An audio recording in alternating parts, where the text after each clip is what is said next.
ब्रह्मा जी ने आंख खोले तो भगवान की विचित्र रचनाओं पर उनको बड़ा आश्चर्य हुआ कि ये सब क्या है, कैसे हुआ। सृष्टि का विस्तार तो ब्रह्मा जी ने किया, लेकिन ब्रह्मा जी जब उत्पन्न हुए तो उसके पहले भी तो कुछ था। जैसे फैक्ट्री में चीजें बनती है, लेकिन चीजें बनाने का रॉ मटेरियल तो पहले ही होता है। तो ऐसे ही ब्रह्मा जी को आश्चर्य हुआ, और आश्चर्य करते करते ब्रह्मा जी का मन इतना तो गहरा चला गया कि ब्रह्मा जी का पसीना पसीना हो गया कि क्या है। उस पसीने पसीने से ब्रह्मा जी और गहरे चलते गए तो आवाज आया, तप तप तप तप करो। तप करने का मतलब है कि इंद्रियों को मन में लीन करें और मन को बुद्धि में लीन करें। तो बुद्धि को परिश्रम नहीं होगा, बुद्धि को शांति मिलेगी, तो शांत स्वरूप परमात्मा में टिकेगी। तो शांत स्वरूप परमात्मा में टिकने से मति का गाढ़ापन हो जाता है। जो हल्की हल्की वस्तुओं में मति उलझती है तो छिछरी हो जाती। जैसे पीपल का पत्ता है तो हल्का सा है, छिछरा है, तो जरा सी हवा आती जिधर को तो उधर को फड़कता रहता है। लेकिन सुमेरु पर्वत तो चाहे आंधी आ जाए, तूफान आ जाए, फिर भी स्थिर रहता है। जिसने तप किया है वो उस परब्रह्म परमात्मा में स्थित होता है। तो सत्यम ज्ञानम अनंतम ब्रह्म, जो सत्य स्वरूप है, ज्ञान स्वरूप है और जिसका कभी अंत नहीं होता, उस परमेश्वर में मति प्रतिष्ठित हो जाती है। मति जब उस परमेश्वर में प्रतिष्ठित हो जाती है तो मति का नाम बदल जाता है और वो प्रज्ञा हो जाती है। ऋतम भरा प्रज्ञा, साधारण प्रज्ञा नहीं, ऋत माना सत्य, सत्य स्वरूप ईश्वर से भरी हुई प्रज्ञा, उसको बोलते हैं ऋतम भरा प्रज्ञा। मनुष्य जब प्राण छोड़ता है, मरता है, तो उसके पहले उसके चित्त में जो वासना होती है, जो निश्चय होता है, उसी के अनुसार उसका मन और प्राण मति के निश्चय के अनुसार ही लोक लोकांतर में गति करता है। जैसे आपकी मति में निश्चय हो गया कि हम शिविर में जाएंगे, चाहे उत्तरायण की ठंड बरसो, चाहे चेटीचंड की गर्मी पड़ो, हम तो शिविर में जाएंगे, सत्संग सुनेंगे, साधन करेंगे, और जो कुछ कठिनाइयां सहेंगे वो तब हो जाएगा। कीर्तन सत्संग से आनंद आएगा और साधन से मति की शुद्धि होगी, परमात्मा के रास्ते में आगे बढ़ जाएंगे। तो ये निर्णय मति ने किया कि शिविर में जाना है, तो मन ने और प्राण ने योजना बनाई कि फलानी तारीख जाना है, फलानी गाड़ी से जाना है, टिकट लेना है। हाथों ने हिलचाल की, पैरों ने यात्रा की, आंखों ने देखने का काम किया। निर्णय केवल मति बाई का था, ऑर्डर उसका था। बाद में सब काम लग गए और आप लोग इधर पहुंच गए। तो फिर इन इंद्रियों को जैसा मिलेगा उस प्रकार का इंद्रियों का आकर्षण और मन का मनन बनेगा। मन के मनन और इंद्रियों के आकर्षण का निचोड़ मति के आगे जाएगा कि अच्छा हुआ, बुरा हुआ, दूसरी बार ये करेंगे, ये ले आएंगे, ये न लाएंगे, ये खाएंगे, ये न खाएंगे। अब मति में अगर अच्छे संस्कार हैं, तप से युक्त मति है, तो ये चपरासियों की और कारकुन की, हेड क्लार्क की और क्लार्क और चपरासियों की। चपरासी है कर्म इंद्रियां है, क्लार्क है ज्ञान इंद्रियां और हेड क्लार्क है मन। इन सब की बात पर जजमेंट मति कैसी देती। मति अगर बढ़िया होगी तो उनकी बढ़िया बात पर हाँ बोलेगी और घटिया बात को काट के फेंक देगी। मति अगर घटिया होगी तो उनकी घटिया बात को हाँ बोल देगी और बढ़िया बात पर ध्यान नहीं देगी। तो इससे सिद्ध होता है कि तुम्हारे पास ये समाचार तो लाती है इंद्रियां। आंख दृश्य का समाचार भरती है, कान शब्द का समाचार भरता है, नाक गंध दुर्गंध का समाचार भरता है, जीव रस का समाचार भरती, और इन सब का समाचार कलेक्ट करके हेड क्लार्क मन मति के पास ले जाता है। अब मति जिनको हाँ बोलती है, आसक्त होती, हालांकि इंद्रियां और मन आसक्त होते हैं और उनका अपना फेवरेबल बात बोलेंगे, उनको जो अच्छा लगेगा उसकी व्याख्या करेंगे, उसी बात की सिग्नेचर कराने की कोशिश करते हैं। नीचे के आदमी बड़े साहब से उसी कागजों पर सिग्नेचर कराते हैं, जो कागजात जो फाइल में उनको कुछ दक्षिणा मिलती है, उनको वाहवाही मिलती है, पैसा मिलते हैं, उनकी अनुकूलता होती है, उसी दस्तावेज पर उसी फाइल पर सही कराने की कोशिश करता है नीचे का आदमी साहब से। ऐसे ही इंद्रियां तो कोशिश करेगी, देखना, सूंघना, चखना, स्पर्श करना आदि उसी की सही कराएगी। और मति में अगर तप नहीं है तो मति वो ही करती रहेगी, तो वो ही करते करते मति मंद हो जाती है। जैसे चपरासी और क्लारकों के कहने से साहब सैया करता करता है तो साहब कभी न कभी फंस मरता है किसी न किसी पॉइंट में। जयराम जी की ऐसे ये साहबों की साहब जो मति देवी है वो फिर फंसती। वो साहब तो नौकरी गंवाता है, फंसता है तो घर बैठता है, लेकिन ये मति और ये मन तो घर क्या बैठे 84 लाख जेल भोगते। बार बार माताओं के गर्भ में जब देखने सूंघने चखने की वासना मति ने स्वीकार कर ली तो मति का स्वभाव हो जाता है कि अभी ये खाना है, ये चखना है, ये करना है, ये करना है, वो कराना है। तो ये करते कराते जिंदगी पूरी हो जाती है, फिर भी कुछ न कुछ करना भोगना बाकी रह जाता है। तो भोग की वासना युक्त जो मति है वो जब प्राण निकलते हैं तो अपनी मति में जिस भोग का आकर्षण होता है उसी वातावरण में फिर से ये जन्म लेता है, और फिर वही भोग भोगते भोगते दूसरे संस्कार क्रिएट हो जाते हैं। तो फिर संस्कार तो बनते जाते और भोगता जाता है। तो एक संस्कार एक वासना मिटी न मिटी तो दूसरी चले आए। जैसे हम चलो कि अब 3 घंटे फिल्म देख ले, जरा इच्छा होगी फिल्म देखा तो फिल्म देखते देखते दूसरे फिल्म की एडवर्टाइज और फिल्म में दूसरी चीजें और बताई जाती है, वो चीजें बसाने की वासना जग गई। वो चीजें बसाए तो दूसरी चीज भी उससे बढ़िया घटिया वो भी बसाने की वासना हो गई। तो वासनाओं का अंत नहीं होता, इसीलिए ये जीव बेचारा परमात्मा तक पहुंच नहीं पाता। मति परमात्मा में प्रतिष्ठित नहीं होती। जब परमात्मा में प्रतिष्ठित नहीं होती है तो बेचारा ये जीने की और भोगने की इच्छा से आक्रांत रहता है। जीने और भोगने की इच्छा से जो चैतन्य आक्रांत रहता है उसी चैतन्य का नाम जीव पड़ गया। वास्तव में जीव भी कोई ठोस चीज नहीं है, लेकिन जीने की इच्छा हो गई, भोगने जीने की इच्छा हो गई, जीव हो गया।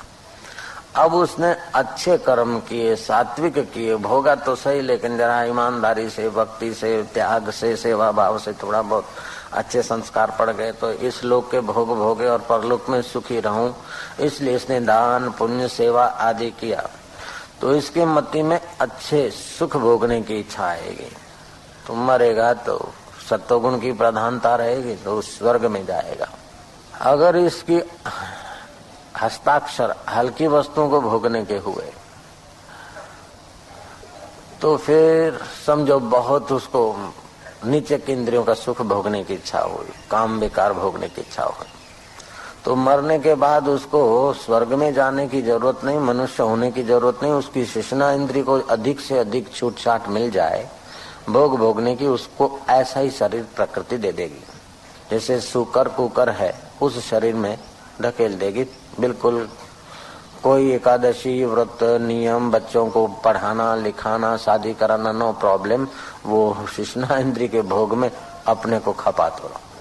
तो इस प्रकार जिस इंद्रिय का अधिक आकर्षण होता है उस इंद्रिय को भोग अधिक मिल सके ऐसे तन में भेज देती है प्रकृति, क्योंकि तुम्हारी मति उस सत्यम ज्ञानम अनंतम ब्रह्म से स्फुरित है, इसलिए उसमें सत्य संकल्प होता है। देर सबेर वो काम होकर रहता है। इसलिए हम लोगों को चाहिए कि जो संकल्प करे या जजमेंट दे उसको सतगुरु, शास्त्र और अपने विवेक से नाप तोल कर निर्णय करना चाहिए, नाप तोल कर इच्छा करनी चाहिए। हकीकत में इच्छा जब काटने की कला आ जाए तो वो आपका मन होगा निर्वासनिक, और निर्वासनिक मन होगा तो बुद्धि निश्चिंत तत्व में, परमात्मा में टिकेगी। और मन में जितनी वासना होगी और जितनी हल्की वासना होगी तो हल्का जीवन, ऊंची वासना होगी तो ऊंचे लोकांतर, और मिश्रित वासना होगी तो पुण्य पाप की खिचड़ी खाने के लिए मनुष्य शरीर। और उससे भी अगर ऊंची एक अवस्था है जो सत्संग और तप करके आत्म परमात्मा के विषय का ज्ञान पा लेगा, तो प्रारंभ में थोड़ा कठिन लगेगा, लेकिन एक बार पा लिया तो मति को, मन को और इंद्रियों को जो शांति, आनंद और रस मिलता है, उस रस, शांति और आनंद के आगे इस लोक में तो क्या और देश परदेश में तो क्या, स्वर्ग में तो क्या, ब्रह्मलोक में भी वो सुख नहीं जो ब्रह्म परमात्मा के साक्षात्कार में। ज्ञात्वा देवम मुच्यते सर्व पाशेभ्य, उस देव को जानने से सारे पाशों से, सारे जंजीरों से वो आदमी मुक्त हो जाता है, छूट जाता है। तो मनुष्य जन्म में ऐसी मति मिली है जो आदमी भूत का, भविष्य का विचार चिंतन कर सकता है। जो पशु हैं वो तो कुछ समय के बाद अपने माँ बाप को भी भूल जाते हैं, बहन भाई को भी भूल जाते हैं, संसारी व्यवहार उन्हीं में कर लेते हैं। लेकिन मनुष्य की मति में स्मृति है, मनुष्य की मति में योग्यता है। अब दूसरी पॉइंट से सोचे कि इंद्रियां तुमको संसार के तरफ आकर्षित करेगी, लेकिन मति परिणाम का विचार करेगी। जब मति का आदर करोगे तो विकारों में से निर्विकार की तरफ जाना बिल्कुल जरूरी दिखेगा। अगर मति का आदर नहीं करोगी और इन चपरासी और कारकुनों के कहने में ही मति बहती रहेगी तो जगत सच्चा लगेगा। जगत सच्चा लगेगा तो जगत के भोग में आकर्षण होगा। जगत के भोग में आकर्षण होने से राग द्वेष पनपेगा। राग द्वेष पनपने से इच्छा, भय, क्रोध, द्वेष, अशांति, जन्म, मृत्यु, जरा और व्याधि ये बना ही रहेगा। अगर मति का आदर करते हैं तो मति परिणाम का विचार करती है। परिणाम का विचार करने से मति इंद्रियों को और मन को खाने पीने देखने की इजाजत तो देती है, लेकिन औषधवत खाना पीना, देखना सुनना ये औषधवत हो जाए तो इंद्रियों और मन का परिश्रम कम हो जाता है, तो उससे भी मति को थोड़ी पुष्टि मिलती जाती है। और ज्यों ज्यों पुष्टि मिलती जाती है त्यों त्यों देखना सूंघने की इच्छाएं कम करके और मति अपने आप में तृप्त रहती है। तो तृप्त मति की योग्यता बढ़ जाती है, योग्यता बढ़ जाती है तो मन और इंद्रियां उसके अधीन होने लगती है। तो मनुष्य जन्म में ही ऐसी अवस्था आ जाती है कि जब चाहा तब इंद्रियों को समेट के मन में ले आया और मन को समेट के परमात्मा में गोता मार दिया। दिल ने तस्वीरें हैं यार, जब की गर्दन झुका ली और मुलाकात कर ली, जब चाहा वो आत्म सुख पा लिया। तो मति में आत्म सुख पाने की जो आदत पड़ जाती है तो फिर वो जब शरीर छूटता है तो मति में, अंतःकरण में कोई वासना नहीं रहती। जब वासना नहीं रहती तो प्राण उत्क्रमण नहीं करते लोकांतर में जाने के लिए या दूसरे जन्म में भटकने के लिए। अभी तुम्हारी तीव्र वासना हो जाए चाय पीने की तो खिसक जाओगे, तीव्र वासना हो जाए तो कुछ उस जगह पे चले जाओगे। जब कोई वासना नहीं तो भाग दौड़ करने की जरूरत क्या है। जब वासना जोर पकड़ेगी तो हमारी नजर इधर जाएगी और आदमी खिसक जाएगा, तो बेईमानी भी करेगा, पैसा भी खर्चेगा, लेकिन वासना के लिए करेगा। तो ऐसे मति में कोई वासना नहीं होती। तस्य प्रज्ञा प्रतिष्ठिता, उसकी प्रज्ञा पर ब्रह्म परमात्मा में प्रतिष्ठित हो गई। तो वह साधक जीते जी सिद्ध पद को पा लिया है। तो ज्ञानी नाम प्राणा न उत्क्राम्यन्ते अत्रे विलियन्ते। ज्ञानी जिसको आत्म पर ब्रह्म परमात्मा का सुख मिल गया है, साक्षात्कार हो गया, उसका मन प्राण उत्क्रमण नहीं करते हैं। जहाँ शरीर का प्रारब्ध पूरा हुआ तो शरीर तो 5 भूतों में, स्थूल भूतों में लीन हो जाएगा और सूक्ष्म शरीर उसका सूक्ष्म भूतों में लीन हो जाएगा, व्याप जाएगा। और आत्मा तो पहले ही परमात्मा से मिला हुआ है, वो कोई परमात्मा के पास कोई लोकांतर में नहीं जाएगा। वो तो सत चित्त आनंद स्वरूप जो आकाश से भी अत्यंत सूक्ष्म है, उस परब्रह्म परमात्मा में साक्षात्कार के दिन ही एक हो गया था। केवल देह की बाधा थी, प्रारब्ध ने देह की बाधा को पूरा कर लिया, वो व्यापक ब्रह्म हो गया। तो अब हमारे हिस्से क्या आता है कि हमारे हिस्से आता है कि हम इंद्रियों का आदर इतना न करें। तुलसीदास ने ठीक कहा है, देखिए सुनिए गुनिए मन माही, मोह मूल परमार्थ नाही। ये देखने सुनने और मन में जो गुनने विचार करने में आता है वो सब मोह मूल है, परमार्थ नहीं है, वास्तविक में सत्य नहीं है।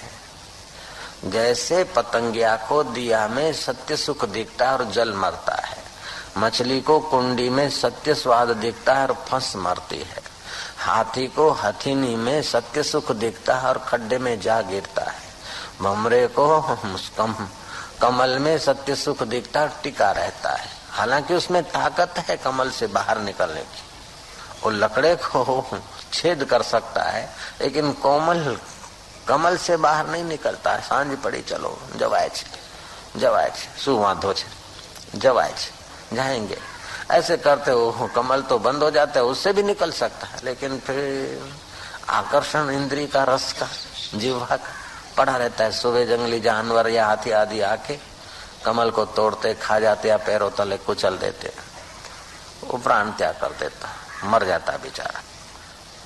एक बात और समझनी पड़ेगी, ऐसा नहीं कि हम निपट अज्ञानी हैं, क्या अच्छा है क्या बुरा है ये सब लोग जानते हैं, क्या पुण्य है और ये क्या पाप है ये भी काफी हिस्से में हम लोग जानते हैं, क्या करना चाहिए क्या नहीं करना चाहिए ये भी जानते हैं हम लोग। फिर भी जो नहीं करना चाहिए वो कर रहे हैं, उसके पीछे एक ही है कि सुख की लालच, सुख की लालच। नहीं करना चाहिए फिर भी कर रहे हैं, क्योंकि दुख का भय, भयभीत होकर भी कुछ करना पड़ता है, समाज क्या बोलेगा, लोग क्या बोलेंगे। तो सुख की लालच और दुख के भय ने अंतःकरण को कमजोर कर दिया, मति को अपने कंट्रोल में ला दिया कवर। जैसे एक मुनीम ने सेठ को कह दिया कि मेरा 1000 रुपया पगार नहीं चलेगा, 1500 कर दो, तो एकदम इतना चला। 7 साल से नौकरी करता है, 100 बढ़ाता आया हूँ तेरा, और अभी 1000 का 1500 मांगता है। कुछ तो सोच, शर्म नहीं आती? बोले मेरे को क्या शर्म आएगी, मैं तो ये गया, लेकिन फिर तुम्हारी ये पेढ़ी नहीं चलेगी, ये ध्यान रखना सेठ जी। क्यों कि 2 नंबर की एंट्रियां मैं सब जानता हूँ और मेरे हाथ में वो कागज पड़ा, देख लो। अभी जाकर इनकम टैक्स कमिश्नर से मिलता हूँ, 10% मिल जाएंगे, उसी से मेरे हजारों रुपए हो जाएंगे।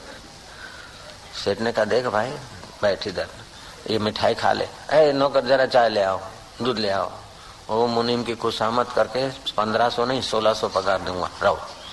क्यों कि मुनीम जान गया सेठ की कमजोरी। ऐसे इंद्रियां और मन मति की कमजोरी जान जाते हैं, इसलिए मति को बिचारी को घसीटते रहते। जयराम जी की नीति का या मुक्ति का आदर नहीं करते और सुख की लालच रखता है मन इंद्रियां, और मति भी सुख की लालच में फिसलने लगती है और दुख के भय से भयभीत होती है। तो न चाहते हुए भी मति को हल्के निर्णय करने पड़ते, न चाहते हुए भी हल्के कामों में उसको जुड़ना पड़ता है, तो हल्का स्वभाव उसका क्रिएट हो जाता है। इसलिए ब्रह्मा जी को प्रेरणा हुई कि तप। अब तप करने से क्या होगा कि तप करने से तेज बढ़ेगा, शक्ति बढ़ेगी। तप स्वाध्याय, तप करने से स्व का अध्ययन होगा कि मैं इनका गुलाम नहीं हूं, मैं इन इंद्रियों का गुलाम नहीं, और शरीर के मिटने से भी मैं नहीं मरता हूँ, शरीर के बढ़ने से मैं बढ़ता नहीं, शरीर के बीमार होने से मैं बीमार नहीं होता, और शरीर के मरने से मेरी वास्तव में मृत्यु नहीं होती। तो न मरने का डर, न जीने की लालच, न भोगने की वासना। ये तीनों झंझट जब निकल जाते हैं तो ये जीव आत्मा अपने वास्तविक स्वरूप पर ब्रह्म परमात्मा में प्रतिष्ठित हो जाता है। मम दर्शन फल परम अनुपा, जीव पावै निज सहज स्वरूपा। भगवान राम कहते हैं कि मेरे दर्शन का फल क्या है, परम फल क्या है? कि परम फल तो यह है कि जीव अपने सहज स्वरूप को, जो सत्य चित्त आनंद स्वरूप रोम रोम में रमा हुआ है प्राणी मात्र के, वो राम को पा लेता है। जैसे थका हारा नौकरों से सताया हुआ सेठ अगर कोई अपने गब्बर सेठ से मिलता है, निकट के मित्र से मिलता है, तो उस सेठ का बल बढ़ जाता है। और नौकरों का मुनीमों का सताया हुआ अगर गब्बर सेठ से मिलता है तो उस बेचारे लथड़े हुए सेठ का हौसला जग उठता है। ऐसे जब हम जप करते हैं, ध्यान करते हैं, तप करते हैं, तो सेठों का भी सेठ और उन सेठों का भी सेठ और सारे दुनिया के सेठ तो क्या, स्वर्ग के सेठों का सेठ जो परब्रह्म परमात्मा ब्रह्मा जी का भी जो सेठों का सेठ है वह आत्मा होकर बैठा है। तो तप करने से मति उसका सहयोग ले लेती है, उसमें शक्ति आ जाती और मुक्ति के रास्ते चल पड़ती है। तपस्ु सर्वेषु एकाग्रता परम तपः। सब तपस्याओं में एकाग्रता परम तपस्या है। तो हम इंद्रियगत ज्ञान का जब आदर करते हैं तो विकारों का हमारे पर हमला बिल्कुल होगा ही। जब हम बुद्धिगत ज्ञान का आदर करते हैं तो हम विकारी सुखों का आदर नहीं करेंगे, विकारी वस्तुओं का उपयोग करेंगे।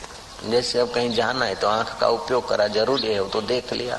शरीर को टिकाना है तो तंदुरुस्ती का ख्याल करके खा लिया।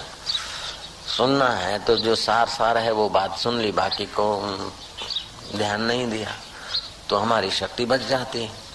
तो बुद्धिगत ज्ञान का आदर करने से इंद्रियों का, मन का झंझट कम हो जाता है और बुद्धि को परिश्रम भी कम पड़ता है। तो बुद्धिगत ज्ञान का आदर करने से हमारा विवेक बढ़ता जाएगा, विवेक बढ़ने से वैराग्य बढ़ेगा, संसार से राग उठ जाएगा। देखेंगे कि जितना इन वस्तुओं को संभाला, आखिर छोड़कर मरना है तो बहुत पसारा क्यों करना। इतना खिलाया पिलाया तो बीमारी, अधिक खाने से बीमारी हुई, संयम से खाना चाहिए। ऐसे आंखों को कितना कुछ दिखाया लेकिन आज तक पूरी शांति नहीं मिली। कानों को कितना ही सुनाया फिर क्या, जीभ को कितना ही लटके दिलाया फिर क्या, नाक को यह बे भूंगड़ा ने आटली सुगंधी परफ्यूम हजी ठेकोणो नहीं। ऐसे ही इंद्रियों को, काम विकार की इंद्रियों को इतनी बार खपाया, अपने को निचो दिया, फिर भी संतोष तो नहीं। तो विवेक जगेगा, विवेक जगेगा तो फिर वैराग्य आएगा। क्योंकि परिणाम में क्या, भोग भोगने के समय जरा देर मजा आया, बाद में देखो तो है तेरे की। तो बुद्धि जब परिणाम का विचार करती है तो उसका परिश्रम कम होता है और उसको परमात्मा में प्रतिष्ठित होने का, समता में आने का समय मिलता है। भगवान को बुलाया भी नहीं जाता और भगवान को प्रकट भी नहीं करना है।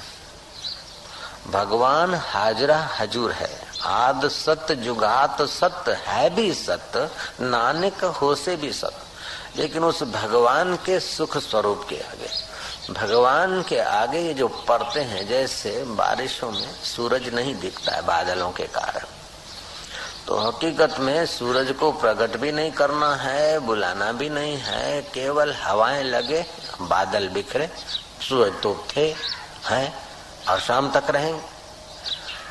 ये सूरज तो शाम तक रहेंगे और वास्तव में आत्म सूर्य के लिए तो कोई शाम ही नहीं है। ये सूर्य भी डूबते नहीं हैं, छुपते नहीं, चले नहीं जाते, दूसरी जगह दिखते हैं, पृथ्वी घूम रही इसलिए।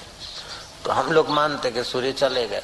मान लो इस सूर्य से तो हम कभी चक्कर खाते रात्रि का तो नहीं दिखता है, लेकिन परमात्मा रूपी सूर्य से तो हम कभी अलग नहीं हो सकते। आद सत्य जुगात सत्य है भी सत्य, हो से भी सत्य। तो उस सत्य स्वरूप में बुद्धि प्रतिष्ठित होती है। तो सत्यम ज्ञानम अनंतम ब्रह्म, उस सत्य स्वरूप में, ज्ञान स्वरूप में, और जिसका अंत नहीं होता है, उस अनंत में विलय हो जाता है जीव। जैसे सागर में तरंग विलय हो जाता है तो तरंग सागर बन जाता है, क्योंकि पहले ही था सागर, पानी तो पहले ही था।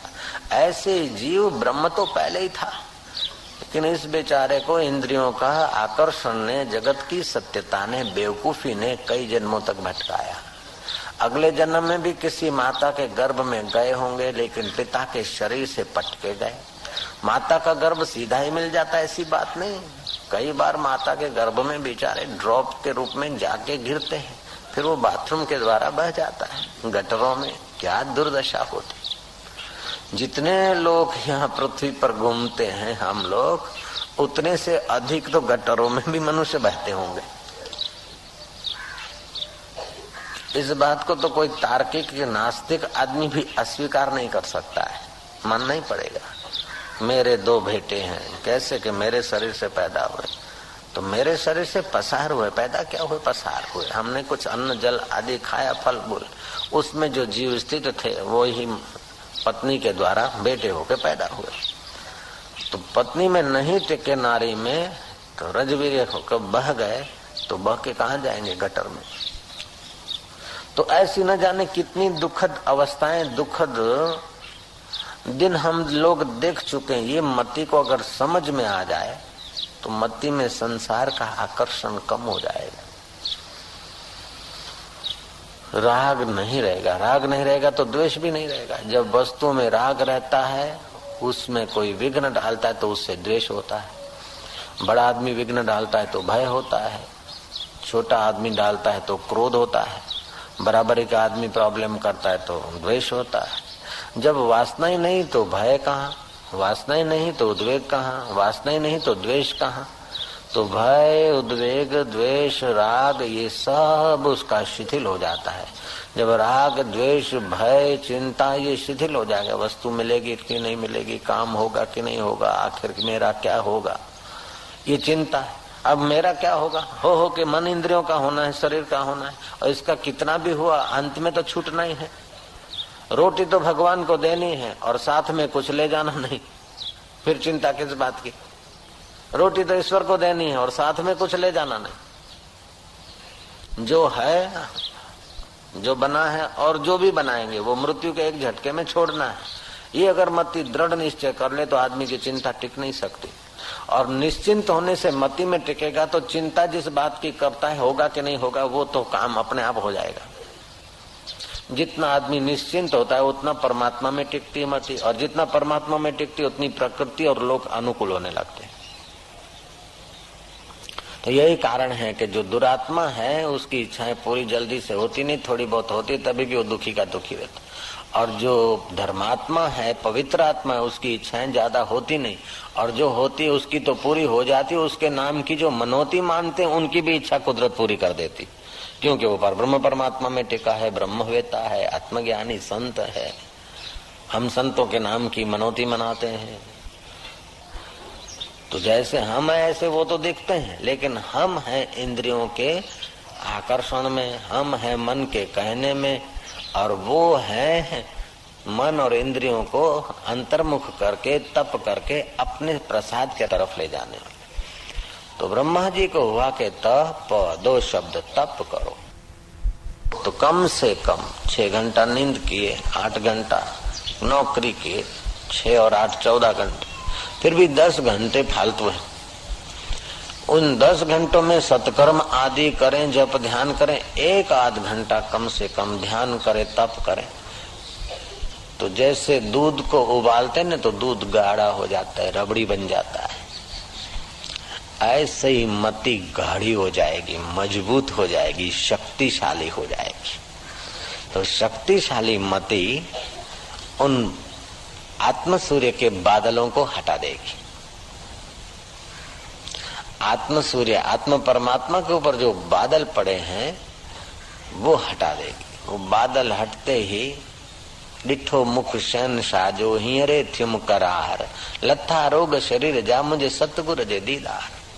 वो अज्ञान अविद्या के बादल हटते ही ब्रह्म विद्या के बल से वो ब्रह्म परमात्मा का प्रसाद पालेगी।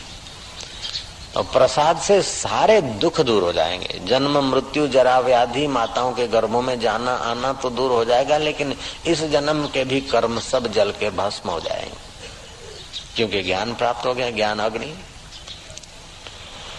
यथा दांसी समिद्धो अग्नि भस्मसात कुरुते अर्जुना, ज्ञान अग्नि दग्ध कर्माणि भस्मसात कुरुते तथा। जैसे लकड़ी के ढेर को अग्नि जलाकर भस्म कर देती है, ऐसे ज्ञान अग्नि से तेरे सारे संस्कार सारे कर्म जलकर भस्म हो जाएंगे। अभी तक के कर्म तो जल जाएंगे, लेकिन युद्ध करोगे और वो ऐसे हत्या जैसे कर्म भी तेरे को लेप नहीं लगाएंगे। जैसे सूर्य को उदय नहीं लगती, दिमक नहीं लगती सूरज को, ऐसे ही आत्म सूर्य के साथ एक होकर जब मति संसार में जीती है तो उसको कर्मों की दिमक नहीं लगती। पहले के कर्म जल के भस्म हो जाते और नए कर्म उसको बनते नहीं, क्योंकि उसकी मति में कर्ता भाव नहीं रहता।